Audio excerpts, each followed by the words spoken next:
구약성경 에스겔 25장 1절에서 17절까지 찾도록 하겠습니다.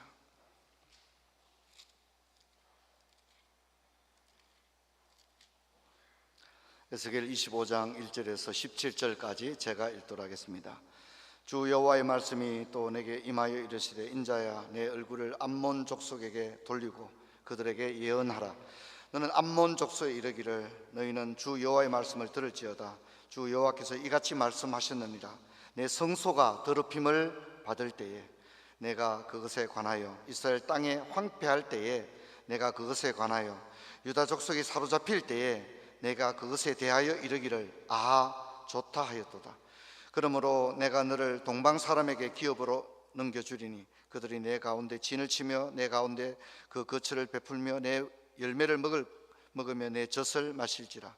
내가 랍바를 낙타의 우리로 만들며 암몬 족속의 땅을 양떼가 눕는 곳으로 삼은즉 내가 주 여호와인 줄을 너희가 알리라. 주 여호와께서 이같이 말씀하셨느니라. 내가 이스라엘 땅에 대하여 손뼉을 치며 발을 구르며 마음을 다하여 멸시하며 즐거워하였나니, 그런즉 내가 손을 내 위에 펴서 너를 다른 민족에게 넘겨주어 노략을 당하게 하며 너를 만민 중에서 끊어버리며 너를 여러 나라 가운데 패망하게 하여 멸하리니 내가 주 여호와인 줄을 너희가 알리라 하셨다 하라. 주 여호와께서 이같이 말씀하셨느니라. 모압과 세일이 이르기를, 유다 족속이 모든 이방과 다름이 없다 하도다. 그러므로 내가 모압의 한편 곧 그 나라 국경에 있는 영화로운 성읍 베여시못과 바알보롯과 기랏다임을 열고 암몬 족속과 더불어 동방 사람에게 넘겨주어 기업을 삼게 할 것이라. 암몬 족속이 다시는 이방 가운데 기억되지 아니하려니와 내가 모압을 벌하리니 내가 여호와인 줄을 너희가 알리라. 같이 읽습니다. 주 여호와께서 이같이 말씀하셨느니라. 에돔이 유다 족속을 쳐서 원수를 갚았고 원수를 갚음으로 심히 번제하였도다. 그러므로 주 여호와께서 이같이 말씀하셨느니라. 내가 내 손을 에돔 위에 펴서 사람과 짐승을 그 가운데서 끊어 대만에서부터 황폐하게 하리니 드단까지 칼에 엎드러지리라. 내가 내 백성 이스라엘의 손으로 내 원수를 에돔에 갚으리니 그들이 내 진노와 분노를 따라 에돔에 행한즉 내가 원수를 갚은 줄을 에돔이 알리라. 주 여호와의 말씀이니라. 주 여호와께서 이같이 말씀하셨느니라. 블레셋 사람이 옛날부터 미워하여 멸시하는 마음으로 원수를 갚아 진멸하고자 하였도다. 그러므로 주 여호와께서 이같이 말씀하셨느니라. 내가 블레셋 사람 위에 손을 펴서 그의 사람을 끊으며 해변에 남은 자를 진멸하되 분노의 책벌로 내 원수를 그들에게 크게 갚으리라. 내가 그들에게 원수를 갚은즉 내가 여호와인 줄을 그들이 알리라 하시니라. 아멘. 성도 여러분, 오늘은 한국전쟁 발발 73주년입니다 3년 10개월 동안 한국전쟁이 이 땅에 있었습니다. 1950년 6월 25일부터 1953년 7월 27일까지 전쟁이 있었습니다. 참으로 많은 사람이 죽고 다치고 또 많은 사람이 가족을 잃고 고향을 떠나야 했습니다. 유엔에서 16개 국가가 참전을 했고 6개 국가가 의료 지원을 했습니다. 그리고 지금도 전쟁은 끝나지 않고 DMZ 대치 상태에 아직도 있고 종전이 아닌 휴전의 상태에 있습니다. 전 세계 유일한 분단 국가입니다. 전쟁의 위협이 가장 위험한 지역입니다. 우리 한국인들 또 그리스도인들은 늘 하나님께 깨어서 이 나라를 위해서 기도해야 될 줄로 믿습니다. 기도하지 않는 것, 나라와 민족을 위해서 기도하지 않는 것은 그리스도인으로서 굉장히 부끄러운 일입니다. 그리스도인들은 이 땅을 사랑하고 이 나라와 민족을 사랑해야겠습니다. 나라 없는 백성들이 가장 불쌍한 것입니다. 나라가 없으면 우리의 신앙생활도 사실상 굉장히 어렵습니다. 나라가 있다고 하는 것은 얼마나 복된 일인지 모릅니다. 여러분, 전쟁보다 비참한 것은 없습니다. 전쟁보다 고통스러운 것은 없습니다. 나라를 위해서 기도하는 크리스찬들과 교회가 되기를 주의 이름으로 축원합니다. 오늘 에스겔 25장을 이제 살펴보는데요. 제가 계속 말씀드린 대로 에스겔에서 키를 가지고 있는 게 24장과 33장입니다. 중간에 25장과 32장이 이렇게 샌드위치처럼 이렇게 안에 들어가 있는데 이제 25장부터 32장까지는 열방에 대한 이야기가 전개되어지게 됩니다. 지금까지는 우리가 주로 이스라엘을 살펴봤죠. 1장부터 24장까지 에스겔이 예루살렘이 멸망할 것이다. 그런데 유다 포로들과 예루살렘 거민들은 설마 예루살렘이 멸망하겠나 이렇게 생각을 했다는 것입니다. 그리고 회개하지 않았다는 것입니다. 그리고 마침내 이제 예루살렘의 느부갓네살이 토성을 쌓기 시작했습니다. 그래서 예루살렘을 완전히 포위를 한 그런 상황에 있게 되는데, 다른 선지서를 읽어보면 느부갓네살이 토성을 쌓아버리면 예루살렘 성은 어디 갈 데가 없잖아요. 뭐가 떨어집니까? 식량이 떨어지는 겁니다. 그래서 어떻게 되죠? 오늘은 내 자식을 잡아먹고, 그러니 내일은 너 자식을 내놓아라. 그런 일들이 일어나는 겁니다. 사실 굉장히 심각한 상황에 이스라엘의 역사를 지금 우리가 살펴보고 있는 것입니다.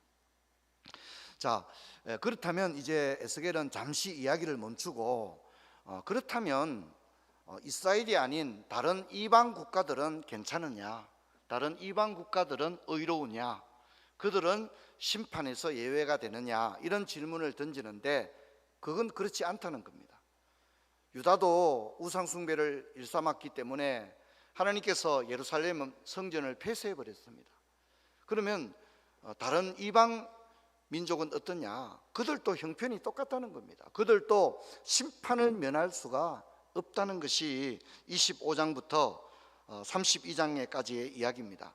그러면 그 이방 민족은 어떤 민족들이냐? 그 명단은 누구냐? 이런 이야기가 이제 우리가 살펴볼 부분인데, 먼저 이방 족속은 7나라입니다. 7나라.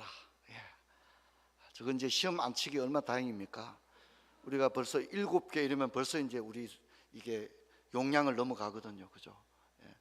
어쨌든 7개의 족속인데, 여러분 이것은 아모스, 이사야, 예레미야, 오바다 이런 성경을 읽어도 다 똑같이 7개입니다. 이 7족속을 이야기를 하는데 순수도 거의 비슷합니다. 그래서 우리가 이제 선지서가 좀 어려운데 에스겔 강해를 잘 듣고 나면 다른 선지서를 읽을 때 굉장히 도움이 되게 됩니다. 자, 그런데 이제 이 7개를 25장부터 32장까지 살펴보게, 제가 어제 안경을 어떻게 해버려 가지고 오늘 지금 아주 하나님의 은혜로 설교를 지금 하고 있습니다. 근데 이 7개인데 참 이게 너무 재밌다면 좀 이상할 수 있겠지만 참 절묘한 것 같아요. 이 7개를 이렇게 배치하고 있어요. 97개의 절 속에 6개의 나라를 딱 배치를 해요. 97개 속에. 이게 A예요. 파트 A예요. 그리고 B는 또 97개인데 B에는 한 나라만 딱 배치를 해요. 7개 국가인데 이제 시소를 생각한다면 이 A 쪽에는 6개의 국가를 이렇게 올려놓는 거예요. 그리고 여기에는 97개의 절로 6개 이방 나라를 설명을 하고 있어요. 그리고 이제 이쪽 B에는 한 나라만 올려놓는데 역시 97개의 절이에요. 제가 어제 시간이 많아서 좀 세어봤는데요, 진짜 97개예요. 97개의 절, 97개의 절 속에 6개 나라, 한 나라 이렇게 배치를 해요. 왜 이렇게 배치했을까?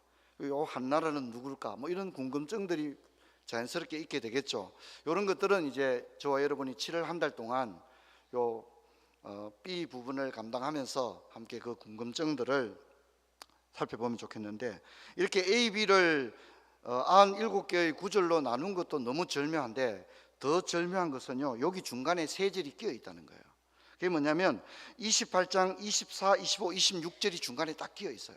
그러니까 요 28장 24에서 26절로 앞쪽에 97개의 구절, 뒤쪽으로 97개의 구절을 딱 배치를 하면서 중간에 세 절을 딱 넣어놨는데, 이 세 절은 소망의 이야기를 담고 있는 거예요. 다 심판 이야기인데 딱 요 세 절에는 소망의 이야기를 담고 있는 거예요. 다른 이방 나라들은 완전히 없어집니다. 그런데 한 나라만은 없어지려 하다가 없어지지 않고 기적적으로 회생하게 되어지고 회복되게 되어지고 하나님이 원하시는 나라의 모습으로 다시금 세워지게 될 한 나라를 딱 세 절 속에서 이야기를 하고 있습니다. 그러니 이런 걸 이제 우리가 말할 때 구조적으로 아주 정밀하게 짜여진 그런 본문이다, 이렇게 이야기를 할 수 있습니다. 이런 방식은 여러분들께서 이제 관심을 가지시고 아모스, 오바다, 예레미야, 이사야를 읽을 때도 똑같다는 것을 기억하시면 됩니다. 그러면 선지서를 읽어 나갈 때 우리가 굉장히 도움이 될 것이다, 그렇게 생각을 합니다.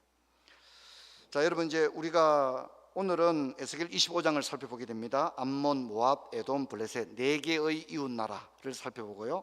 그 다음에는 두로를 살펴보게 될 겁니다. 그 다음에는 애굽을 살펴보게 되고요. 그 다음에는 이제 에가를 살펴보면서 이 25장부터 32장을 네 번에 걸쳐서 살펴보게 되고, 이제 8월부터는 33장으로 이제 넘어가게 되는데, 이제 8월부터가 진짜 예레미야의 그 진면목이 드러나는, 뭐랄까요, 너무 아름다운, 사실 심판과 멸망은 아름답지 않잖아요.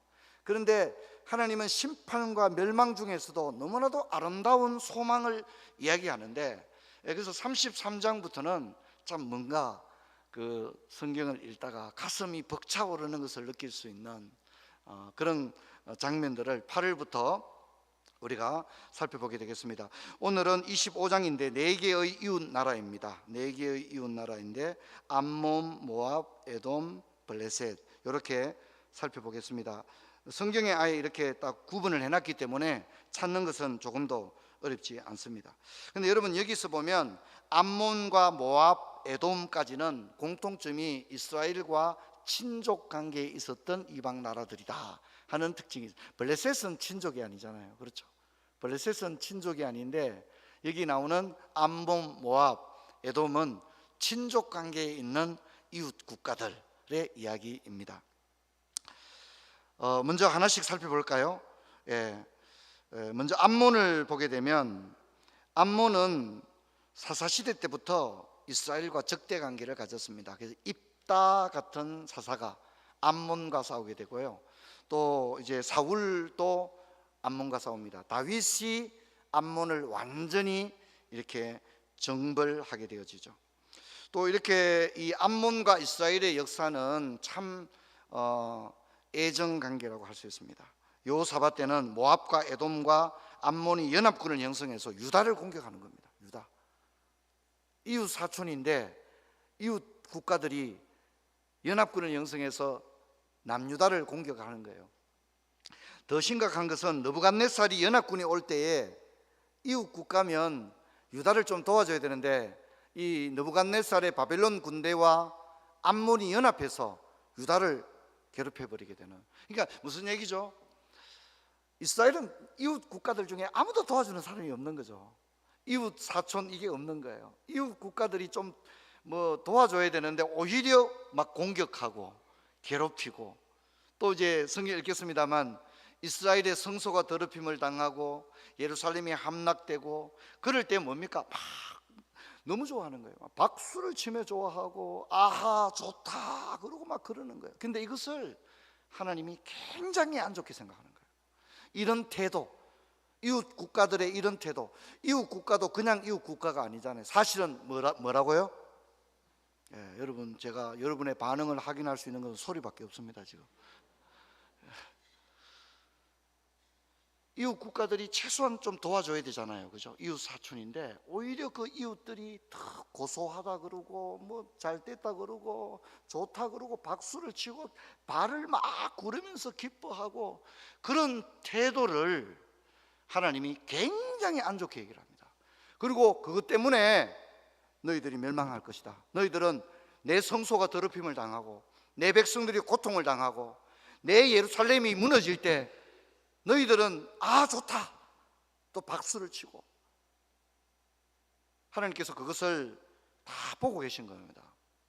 그리고 심판을 이야기할 때 너희들은 너희들의 그런 행위를 내가 다 봤다.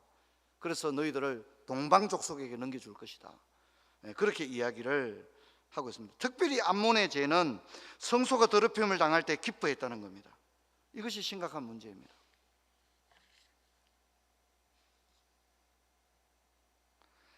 여러분, 교회도 안 좋은 일이 있을 때가 있죠. 성도들 중에도 좀 안 좋은 일이 있을 때가 있잖아요. 그럴 때 여러분, 우리는 어떻게 해야 됩니까? 가슴 아파해야죠. 그게 하나님의 백성다움인 줄로 믿습니다. 이웃이 고통을 당하고 교회가 어려움을 당하는데 막 기뻐하고 즐거워하고 봐라 내가 그럴 줄 알았다 그랬지 그러고 그런 거는요 진짜 근본이 안 되는 거예요.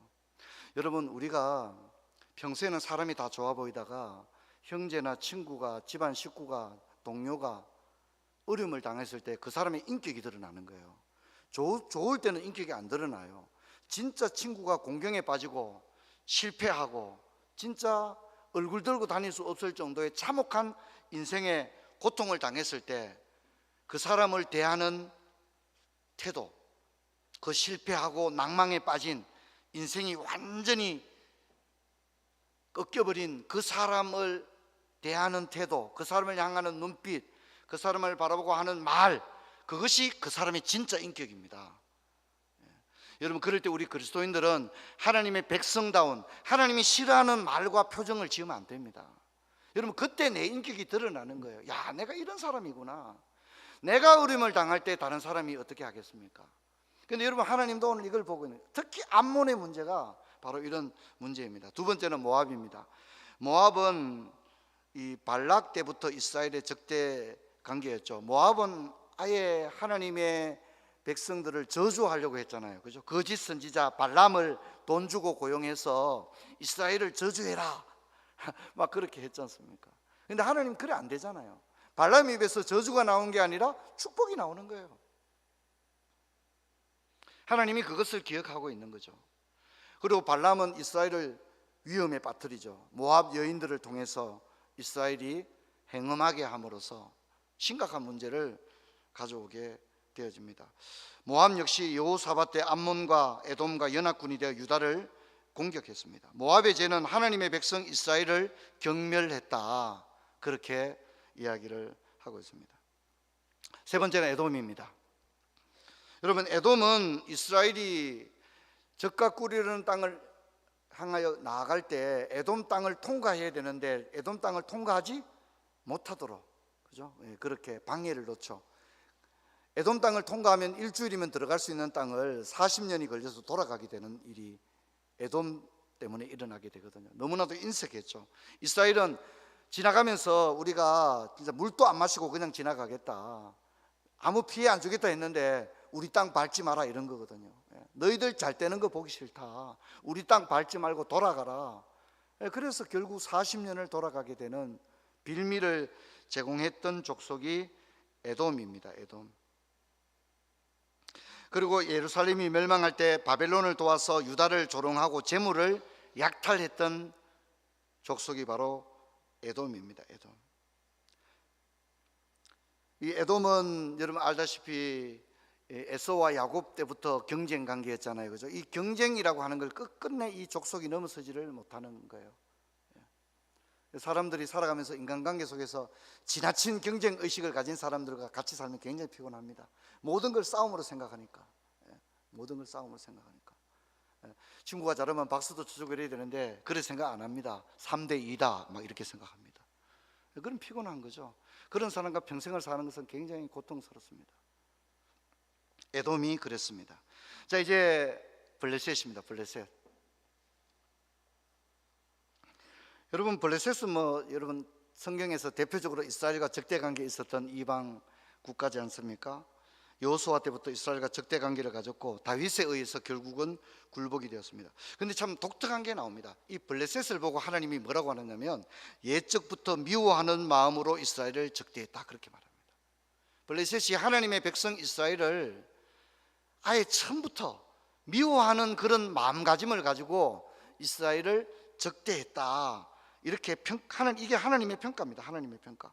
여러분, 오늘 우리가 지금 간략하게 살펴봤던 암몬, 모압, 에돔, 블레셋은 우리 구약 성경 읽을 때 단골 손님처럼 나오는 족속들이잖아요. 그렇죠, 그죠? 뭐 얼마나 한 번 나오고 끝나지 않아요. 막 계속해서 이스라엘과 경쟁 관계, 적대 관계를 형성하고 이스라엘을 공경에 빠뜨리고 그런 족속들인데요. 저는 이런 나라들도 유다와 마찬가지로 심판을 받게 되는데, 저는 25장을 읽으면서 로마서의 말씀이 생각이 났어요. 의인은 없나니 하나도 없다는 겁니다. 그러니까 하나님 앞에 의인은 없고 하나도 없는데 민족도 마찬가지더라는 거죠. 하나님 앞에 의로운 민족은 없더라는 거죠. 의로운 민족이 하나님 앞에 한 민족도 없다는 겁니다. 심지어 하나님의 택한 민족인 이스라엘마저도 여호와를 배반하고 우상 숭배에 빠지지 않습니까? 그래서 시편 2편을 보면 이방 민족들에 대해서 시편 2편이 노래를 하고 있습니다. 어찌하여 이방 나라들이 분노하며 민족들이 헛된 일을 꾸미는가? 세상의 군왕들이 나서며 나라와 가는들이 서로 꾀하여 여호와와 그의 기름 부음 받은 자를 대적하며 우리가 그들의 맹것을 끊고 그들의 결박을 벗어버리자 하는도다. 그때 분을 발하여 진노하사 그들을 놀라게 하여 이르시기를 내가 나의 왕을 내 거룩한 산 시온에 세웠다 하시리로다. 그렇게 이야기합니다. 이방 나라들의 문제는 첫째는 우상 숭배로 가득 차 있었죠. 여호와를 알지 못하는 민족이었죠. 여러분, 지금도 마찬가지입니다. 하나님을 알지 못하는 사람, 하나님을 알지 못하는 가정, 집안, 그들이 사실 가장 불쌍한 거예요. 여호와를 알고 여호와의 백성이 된 우리들이 가장 복된 사람들인 줄로 믿습니다. 여러분, 이걸 잊지 말아야 됩니다. 세상 사람들 번쩍번쩍 빛나고 화려하고 좋아 보여도 하나님이 없는 인생들입니다. 여러분, 사실 그들이 가장 불쌍한 거죠. 그들이 가장 불쌍한 사람들임을 잊지 말아야 됩니다. 여기 이방 민족들도 우상 숭배에 물들어 있었습니다. 그리고 시편 2편은 뭐라 합니까? 여호와의 기름 부음 받은 자를 대적했다. 그렇게 이야기를 하고 있습니다. 여러분, 우리는 에스겔 25장을 통해서 한 세 가지 정도를 생각해 볼 수 있는데요. 첫째는 이웃의 불행에 대한 태도를 하나님이 주목하고 있다는 겁니다. 이웃의 불행. 이스라엘이 불행이 닥쳤을 때 이웃 나라들이 보인 태도에 대하여 하나님은 하나하나 처음부터 정확하게 지켜보았다는 것처럼 우리에게 말해 주고 있습니다. 특히 암몬의 태도에 대해서 하나님은 아주 좋지 않게 여겼습니다. 여러분, 우리는 하나님께서 우리의 말과 태도, 행동을 지켜보고 계신다는 것을 늘 잊지 마시기를 바랍니다. 제가 이제 아내와 늘 그런 얘기합니다. 어떤 말을 하다가 좀 안 좋은 말이 나오면 제가 꼭 그런 얘기를 합니다. 우리가 이렇게 말한다면 우리가 기도한 게 아무 소용이 없지 않느냐. 여러분, 하나님은요, 우리의 기도와 우리의 말을 들으시는 줄로 믿습니다. 새벽 기도 나왔을 때만 하나님이 뭐 듣고 뭐 이게 아니에요. 새벽 기도 들으시죠. 근데 기도만 듣는 게 아니라 뭐도 들으신다고요? 왜 대답을 이렇게 안 도와주십니까? 하나님이 뭐도 들으신다고요? 말을 들으시는 거예요. 우리가 하는 말요, 새벽 기도 안 하는 게 문제가 아니고 새벽 기도는 안 하지만 말은 많이 하잖아요. 우리가 하는 말을 하나님 다 들으시는 거예요. 우리 혀의 말을 알아듣지 못하시는 것이 하나도 없다고 말하고요, 네가 말한 것과 네가 행한 것과 말한 것을 갚아주리라. 성경이 그렇게 말하고 있어요. 말이라고 하는 게 얼마나 중요한지 몰라요. 여러분, 말을 복되게 할 수 있기를 바랍니다. 할렐루야. 기도도 안 할 뿐더러 말하는 것조차도 하나님 앞에서 하지 말아야 될 말들을 하게 된다면 그건 진짜 최악이지 않을까요? 너무나도 최악이죠. 여러분, 하나님은요, 우리의 말만 듣는 게 아니라 내 입의 말과 내 마음의 묵상이 주께 연락되기를 원한다고 했어요. 내 마음의 생각도 주님이 다 보고 계신 거예요. 내가 어떤 마음을 품었는지, 미워하는 마음, 그죠? 그런 마음 품은 거 주님 다 알고 계시다는 것입니다. 얼마나 중요합니까?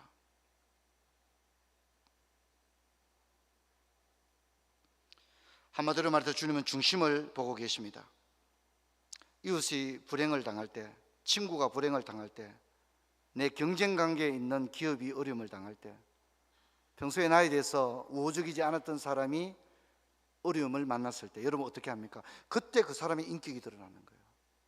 여러분 그때 진짜 우리는요 난이도 A의 연기를 펼쳐야 돼요. 이게 크리스찬이다, 이게 하나님의 백성이다 하는 것을 그때 보여줄 수가 있어야 되는 거예요. 그때 우리는요 세상 사람들과는 완전히 다른 모습을 가져야 될 줄로 믿습니다. 믿습니다. 여러분 잊지 마십시오. 뭐 목사, 장로, 새벽기도 그런 거 그랬으면 어떻게 하자 말입니까? 형제가 어림을 당하고 이웃이 공경을 당했는데 그때 내 모습이 어떤 모습입니까? 하나님의 백성다운 모습입니까? 여러분 우리가 한번 생각을 해야 할 것입니다. 로마서 12장 14로 18절에 이렇게 말합니다. 너희를 박해하는 자를 축복하라. 축복하고 저주하지 말라.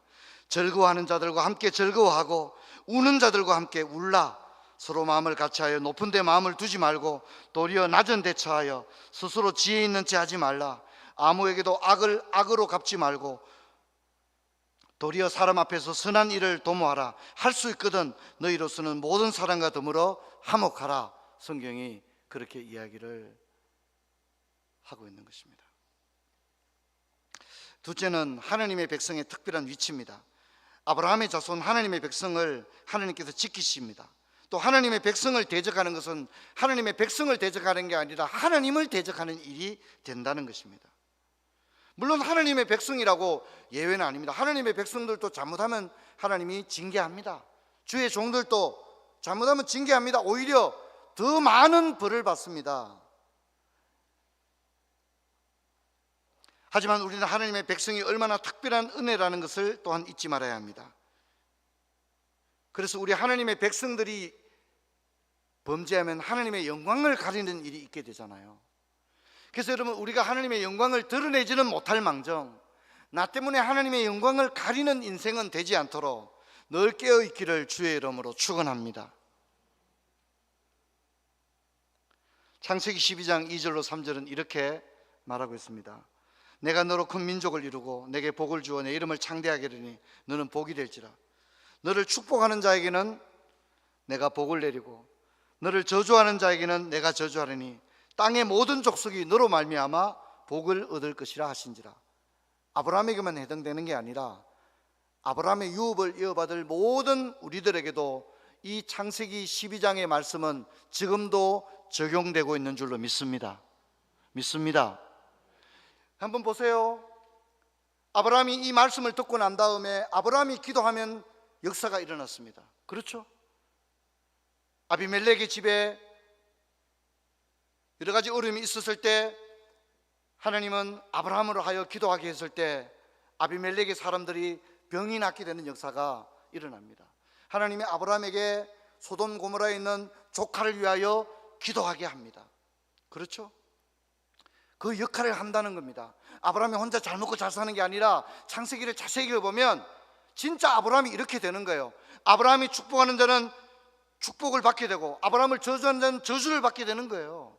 그래서 아브라함을 위하여 많은 사람이 복을 받을 수 있도록 아브라함이 어떻게 합니까? 계속해서 기도하는 모습이 나오는 것을 우리가 읽을 수가 있는 거예요. 근데 여러분 그런 아브라함의 유업을 우리가 이어받은 줄로 믿습니다. 믿습니다. 저와 여러분 때문에 많은 사람들이 하나님으로부터 은혜를 받고 복을 받는 역사가 우리를 통해서 일어나게 되기를 주의 이름으로 축원합니다. 이게 하나님의 백성들이 가진 특권입니다. 암몬, 모압, 에돔, 블레셋이 이스라엘을 막 괴롭히고 욕하고 조롱하고 그렇게 할 때 하나님이 그냥 있지 않습니다. 하나님의 백성들을 대적하고 건드렸잖아요. 그러니 하나님은 어떻게 합니까? 저들을 벌 주는 겁니다. 그래서 여러분 저는 이런 생각을 합니다. 여러분 저를 보십시다.